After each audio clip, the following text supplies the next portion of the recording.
Guys जो foetus होता है मतलब जो माँ के पेट में बच्चा होता है, अब उसको डेवलप होने के लिए माँ के पेट की जरूरत बिल्कुल भी नहीं पड़ेगी। आप सोचेंगे कि मैं क्या बात कर रहा हूँ, पर उससे पहले आप इस वीडियो को जरा एक बार ध्यान से जरूर देखिएगा। गाइस आज के इस वीडियो में आप विज्ञान के क्षेत्र में एक ऐसी टेक्नोलॉजी के बारे में सुनने वाले हो जिसके बाद आपको एक टाइम के लिए अपने कानों पे विश्वास बिल्कुल भी नहीं होगा। जी हाँ गाइज, मैं बात कर रहा हूँ आर्टिफिशियल वॉर्म की। मतलब एक ऐसा इन्वायरमेंट जो माँ के पेट में बच्चे को मिलता है, अब वही इन्वायरमेंट हम एक लैब पे दे पाएंगे। तो चलिए गाइस जुड़ जाइए मेरे साथ, क्योंकि आज आपको ये पता चले कि ये आखिर आर्टिफिशियल वॉर्म काम कैसे करता है, आखिर इसमें क्या क्या चैलेंजेस आ सकते हैं। तो आज हम इस वीडियो में पूरी डिटेल जानने वाले हैं गाइस, तो मेरे साथ इस वीडियो को लास्ट तक जरूर बने रहिएगा। गाइस सबसे पहला क्वेश्चन आपके दिमाग में यही आएगा कि आखिर आर्टिफिशियल वॉर्म है क्या।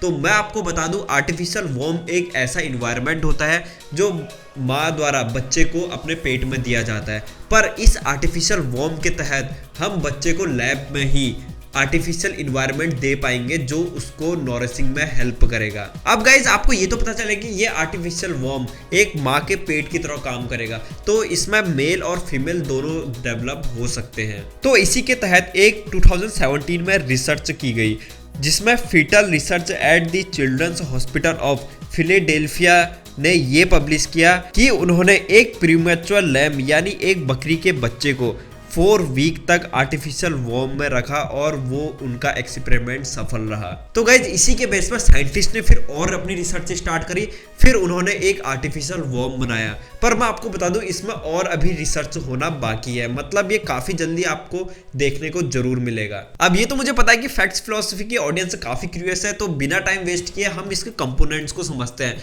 मतलब आखिर कैसे ये एक ऐसा इन्वायरमेंट दे रहा है जिससे बच्चा मतलब एक तरीके से डेवलप हो पा रहा है, तो हम अभी यही जानेंगे। अब जो ये आर्टिफिशियल वॉर्म है ये फिटस को ऑक्सीजन, न्यूट्रिएंट्स सब कुछ प्रोवाइड करेगा और यहाँ तक कि प्लेसेंटा, अम्बिलिकल कॉर्ड और एमनियोटिक फ्लूइड भी प्रोवाइड करेगा, जिससे बच्चे की नॉरिशमेंट काफी अच्छे से होगी। गाइस सबसे पहले अगर हम वुमेन के वॉर्म की बात करें तो वुमेन का जो वॉर्म यानी जो गर्भ होता है वो उसको न्यूट्रिशन, ऑक्सीजन सब कुछ प्रोवाइड करता है और यहाँ तक कि उसे इम्यून रिस्पॉन्स भी प्रोवाइड करता है। मतलब एक आईजीजी एंटीबॉडीज होती है जो बच्चे की इम्यून सिस्टम को स्ट्रॉन्ग करती है, तो वो तक एक वुमन प्रोवाइड करती है। तो यहाँ पर हम अगर आर्टिफिशियल वॉर्म की बात करें तो क्या आर्टिफिशियल वॉर्म में ये इम्यून रिस्पॉन्स यानी ये एंटीबॉडीज मिल पाएगी? तो गाइज इस इम्यून रिस्पॉन्स को समझने से पहले आपको एक चीज और समझनी होगी। अब जो ये वुमन का वॉर्म होता है इसमें काफ़ी चीज़ें मैटर करती है, जैसे वुमन क्या खाना खा रही है। मतलब अगर वुमन किसी ड्रग का सेवन कर रही है तो ये बेबी के लिए काफ़ी हार्मफुल होता है।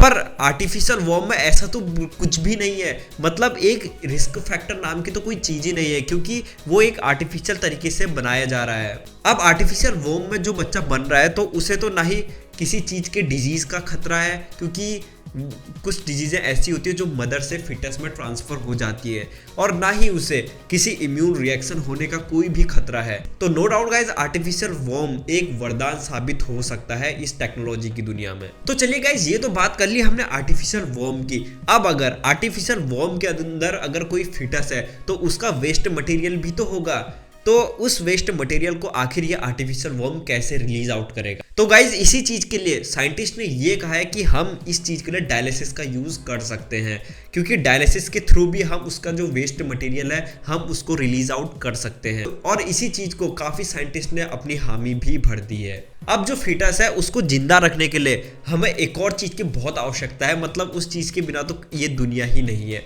मैं बात कर रहा हूँ ऑक्सीजन सप्लाई की।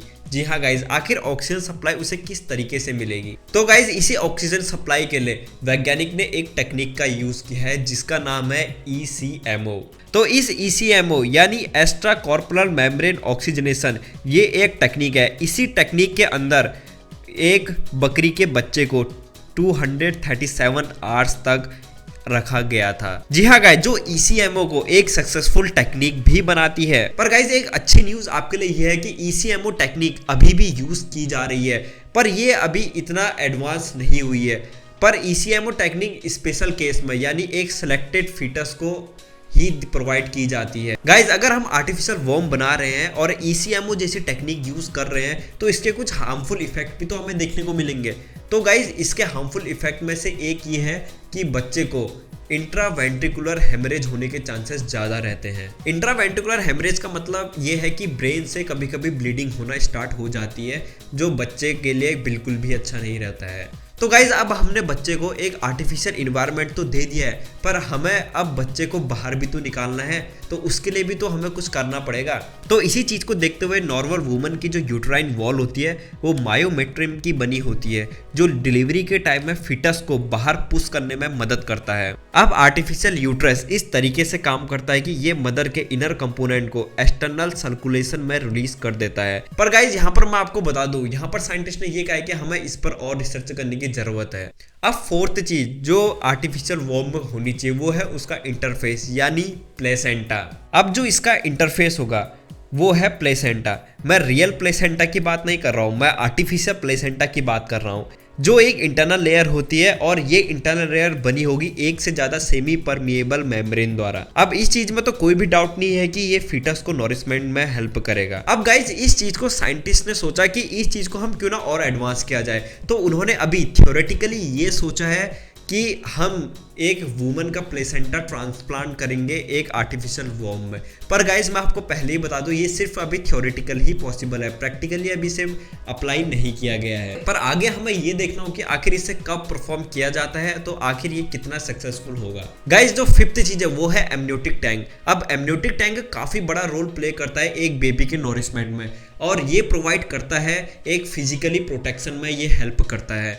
अब जैसे कभी कभी वुमन जैसे कभी गिर जाते हैं या कभी उनका पैर स्लिप हो जाता है, तो उससे बेबी को यानी फिटस को हार्म होने के चांसेस ज़्यादा रहते हैं। तो इसी एमनियोटिक फ्लूइड ये हेल्प करता है कि बेबी को कुछ भी ना हो। अब इसी आर्टिफिशियल वॉर्म में एमनियोटिक फ्लूइड का यूज़ किया जाएगा ताकि बच्चे को किसी भी तरीके से कोई भी हार्म ना हो और उसे पूरी तरीके से सुरक्षित रखा जा सके। अब आपने मूवीज़ वगैरह में तो देखा होगा कि जब बेबी पैदा होता है तब अम्बिलिकल कॉर्ड को कट किया जाता है, तो अम्बिलिकल कॉर्ड की भी हमें यहाँ पर जरूरत पड़ने वाली है। तो गाइस जिनको नहीं पता कि अम्बिलिकल कॉर्ड का फंक्शन क्या है, तो मैं उनको शॉर्ट में ये बता दूं कि ये न्यूट्रिएंट्स की डिलीवरी करता है, मतलब ये न्यूट्रिएंट्स को हर पार्ट तक ले जाता है। पर गाइस यहाँ पर भी मैं आपको बता दूं, यहाँ पर साइंटिस्ट ने कहा है कि हम इसमें भी काम कर रहे हैं और उन्होंने ये भी सोच रहे हैं कि वो नेचुरल अम्बिलिकल कॉर्ड का यूज करेंगे। तो अब देखते हैं कि साइंटिस्ट इसे कब अप्लाई करते हैं। तो गाइस अब ये तो आपको पता चल गया कि आखिर काम कैसे करेगा, क्या क्या इसमें कंपोनेंट होंगे, किस तरीके से बेबी को न्यूट्रिएंट्स मिलेंगे, ऑक्सीजन मिलेगी, तो ये सब चीज़ें तो आपको समझ आ गई हैं। तो गाइज हमें इसके अब एडवांटेज तो हमें काफ़ी देखने को मिलेंगे। जैसे आपने ऐसा सुना होगा कि प्रीमेच्योर बेबी, मतलब कभी कभी क्या होता है कि वुमन की बॉडी में कभी कभी बेबी 24 वीक ना रहने के बाद कभी कभी जल्दी डिलीवर हो जाता है, जिससे बेबी के बचने के चांसेस काफ़ी कम होते हैं। तो आर्टिफिशियल वॉर्म में ये प्रॉब्लम तो बिल्कुल भी नहीं आएगी। अब सेकंड चीज़, कभी कभी प्रेगनेंसी के दौरान मदर को कॉम्प्लिकेशन होना स्टार्ट हो जाती है। मतलब कभी कभी ऐसा होता है कि उनका इम्यून रिएक्शन काफ़ी तेज़ी से होता है, मतलब उनकी बॉडी ही हार्मफुल केमिकल रिलीज करने लग जाती है। पर आर्टिफिशियल वॉर्म में ऐसा बिल्कुल भी नहीं होगा। और यही नहीं गाइस, अब आपको ये तो पता है कि जब कोई माँ अपने पेट से होती है तो उसे कितना ध्यान रखा जाता है, तो इस चीज़ का खर्चा तो अब बिल्कुल भी नहीं होगा क्योंकि आर्टिफिशियल वॉर्म उसके लिए हाजिर है। और साथ ही साथ कोई बीमारियां जेनेटिक भी होती हैं, तो इस चीज़ पे यहाँ पर ये आर्टिफिशियल वॉर्म एक बहुत बड़ा रोल प्ले करने वाला है। तो गाइज इस आर्टिफिशियल वॉर्म टेक्नोलॉजी में अभी थोड़ा काम होना और बाकी है, तो ये काफ़ी जल्दी आपको देखने को मिल सकती है। पर गाइज मैं आपसे पूछना चाहता हूँ कि आर्टिफिशियल वॉर्म क्या एक सक्सेसफुल तरीका है? तो इसका जवाब आप मुझे कमेंट बॉक्स में जरूर बताइएगा। तो गाइज अगर आप इस चैनल पर नए हैं तो चैनल को सब्सक्राइब करना मत भूलिएगा। तब तक के लिए थैंक यू सो मच।